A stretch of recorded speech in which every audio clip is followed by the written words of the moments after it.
ஆதவ் அர்ஜுனா நடிகர் விஜயின் தமிழகம் வெற்றி கழகம் கட்சியில் இணைஞ்சு அரசியல் இந்த புலக்கிறாரு. இவர் யார்? அண்ணாமலையின் சகோதரரா என ரெண்டு பேருக்குமான முகஜாடை வச்சு நிறைய பேர் டவுட் இருக்கு. ரெண்டு பேரும் அரசியல் இருக்காங்க அப்படிங்கிற ஒரு ஒற்றுமை தானே தவிர அண்ணாமலை வேறு ஆதவ் அர்ஜுனா வேறு. ரெண்டு பேரும் அரசியலுக்கு வர்றதுக்கு முன்னாலே உயர்வான பதவியில் இருந்துட்டு தான் வந்துக்கிறாங்க. அண்ணாமலை பெங்களூரில் காவல் துணை ஆய்வாளராக இருந்தவர். அண்ணாமலை பெங்களூரில் தனது அதிரடி நடவடிக்கையால் சிங்கம் என பெயர் பெற்றவர். பின்னாளில் அரசியலுக்கு வந்தார் அண்ணாமலை. ஆதவ் அர்ஜுனாவின் பெரியம்மா தான் முன்னாள் போலீஸ் அதிகாரியான திலகவதி ஐபிஎஸ். ஆதவ் அர்ஜுனாவுக்கு 5 வயசாக இருக்கும்போது ஆதவ் அர்ஜுனாவின் அம்மா இறந்துட்டாங்களாம். பெரியம்மா திலகவதி ஐபிஎஸ்ஸின் பராமரிப்பில் தான் வளர்ந்தாராம் ஆதவ் அர்ஜுனா.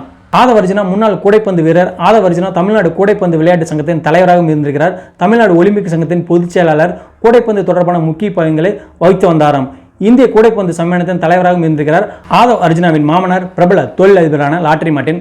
ஆதவ் அர்ஜுனா தான் விசிஆ கட்சியில் தேர்தல் வியூகங்களை வகுத்து வந்தாராம். பொதுச் செயலாளராகவும் பதவி வகித்து வந்தாராம் ஆதவ் அர்ஜுனா. இப்போ ஆதவ் அர்ஜுனா நடிகர் விஜயின் தமிழகம் வெற்றி கழகம் கட்சியில் தேர்தல் பிரிவு பொதுச் செயலாளராக பதவி வகித்து வருகிறாராம்.